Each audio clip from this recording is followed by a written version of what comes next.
Please hit the subscribe button. Please hit the notification button below if you enjoy what you're hearing. I'll try to keep this parasha very short but meaningful. Now, I know many of you who are familiar with the Parasha Lekh L'kha, you know it means go for yourself. It sometimes translated go to yourself. In this situation, I wanted to express keep it moving. And the reason why, because many times in our lives we get complacent. We get complacent and we don't want to do things. We get satisfied in where we are. Many of us accept mediocre. And here, this Torah portion is all about something opposite of that. It's about excellence. It's about closeness to Hashem. It is about blessing. It's about expanding your horizon.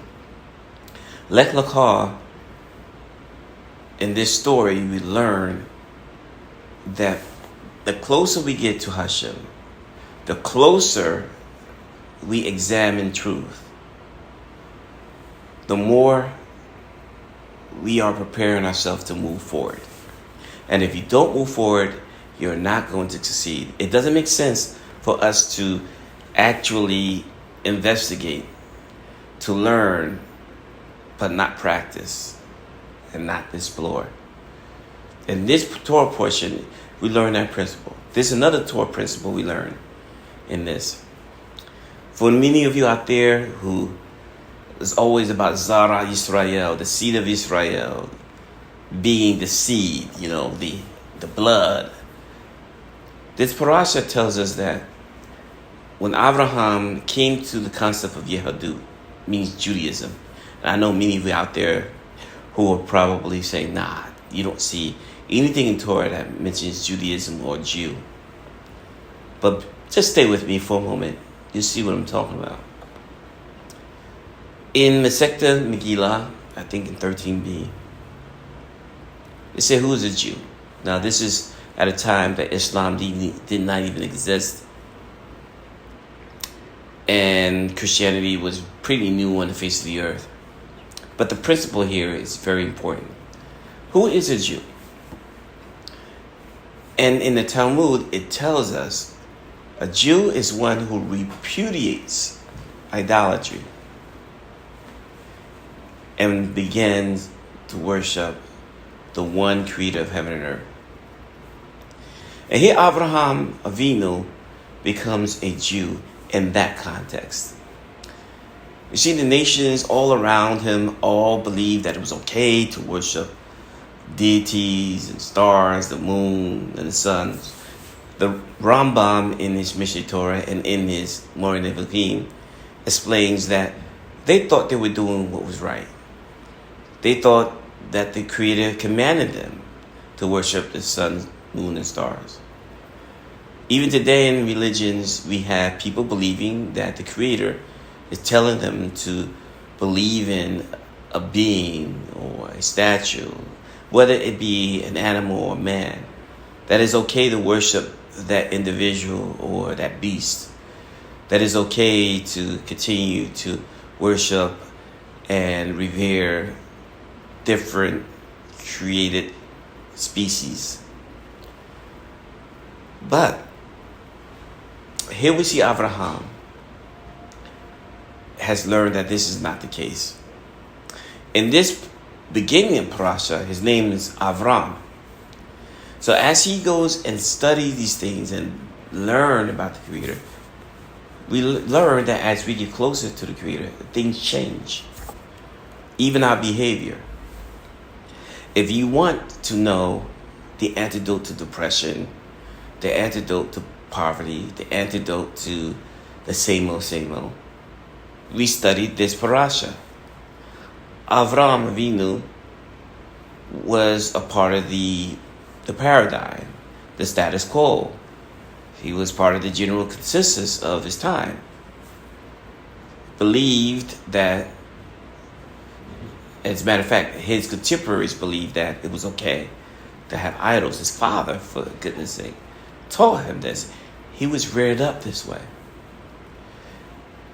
But can you imagine the challenges, the conundrums that he faced when he knew that he had to respect his father, but at the same time withstand what he was taught since being raised? I think some of you out there who are now part of this way of life can relate to that. But we learn something more important, that the closer you get to Hashem, the more your horizons should expand. He was given wisdom from the Creator of heaven and earth to look at these things and to see that he created all of those things that people were worshiping, and realize the Creator of heaven and earth is beyond creation because he created it. This concept that the Creator is in you or me is just a metaphor or a euphemism. It is not literal. The Creator is beyond that. And when we go and move forward in that Parasha into the book of Shemot and the book of Exodus, we learn that the Creator himself says, Hashem himself says, that you cannot compare me to anything created in heaven or below. I am beyond any comparison of anything created.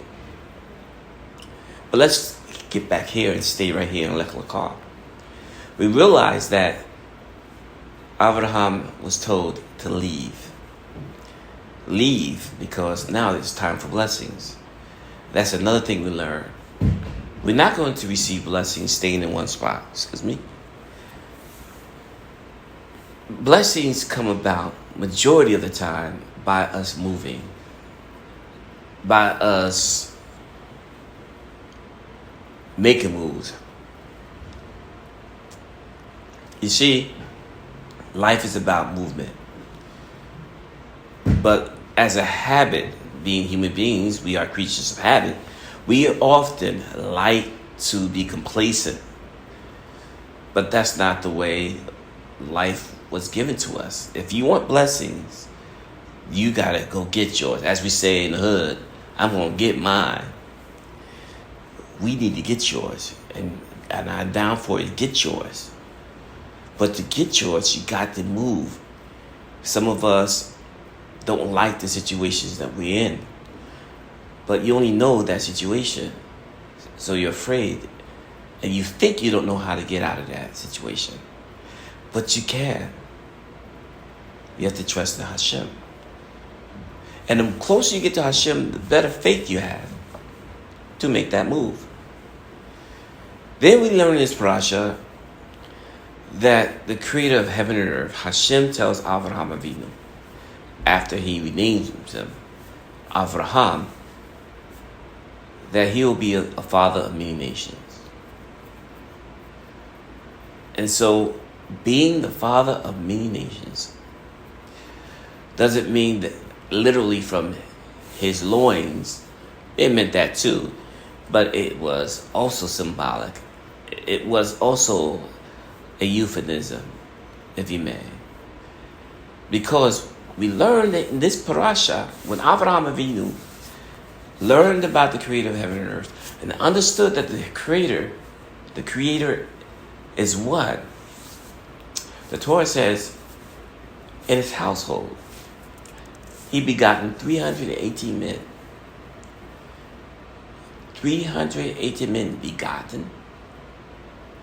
It doesn't mean literally. This is a euphemism for converts.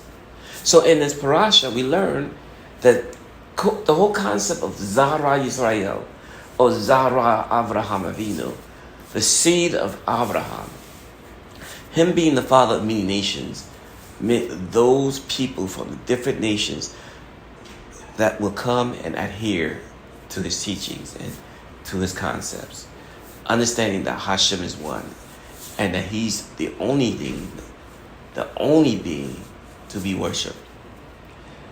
You see, monotheism and polytheism and all these different types of isms existed.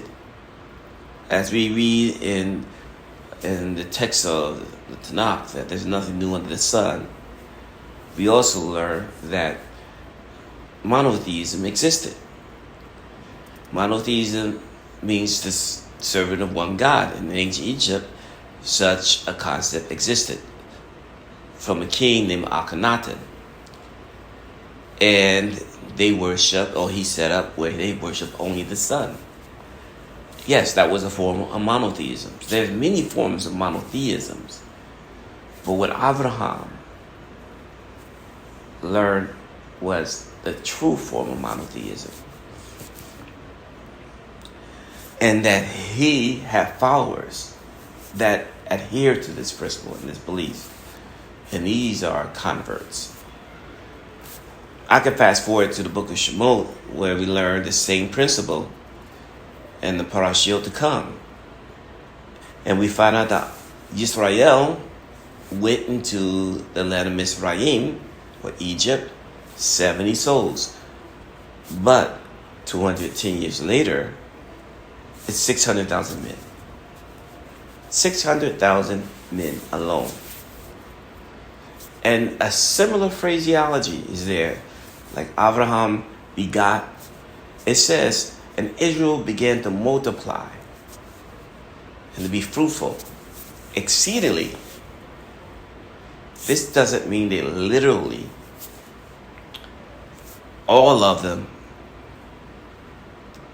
had relations and then they acquired 600,000 men. But it meant that Israel, even in that time, even besides that, acquired many souls.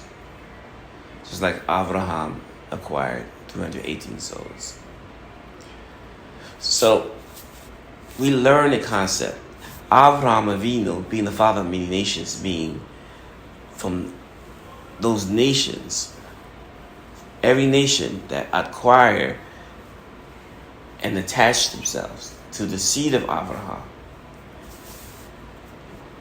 are also the children of Avraham.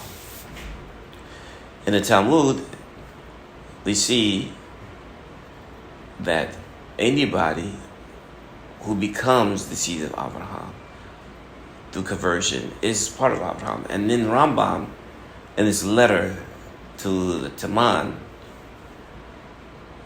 where one convert felt like he was left out, and the question was asked, could he really say Avraham Avinu? Could he really say Abraham, our father? Rambam makes it clear in his letter that this is the case. So for many of you out there who believe, conversion is just a new phenomenon within Israel, no, it had started with Avraham Avinu. And one proof of this goes back even before Yehudah, of the tribe of one of the tribes of Yaakov, was born, because his aunt, who was at least 40 years older than him, was called Yehudit. And why does this term Yehudit exist? Well, it supports the case that Abraham was the first Jew. The fact that we have someone named Yehudit, which is a feminine name for Yehudah, and that name was given to a woman before Yehudah was born. And we know that the word comes from one who praises. It shows that Avraham was part of the Yehudit. The Yehudit is the life of one who praises. So yes, the argument of Avraham Avinu was the first Jew, from that context, was a Jew. So, get moving. Lekh L'kha. Do it for yourself. Go for yourself. Move for yourself. So you can get your blessing. So you can refine yourself. So you can elevate yourself. So you can get yourself out of the situation that you are that frustrates you. So you can become a better person. Holistically, spiritually. In all levels of your existence. Lekh L'kha. Hit the subscribe button below and a notification bell. Thank you for visiting us here in West African Jews of the Diaspora. I thank all of you who encouraged me to give a parasha, which I'm beginning to do. Be'ezra Hashem, Beli Neder, I will be posting a future parasha. And I bid all of you a Shabbat Shalom.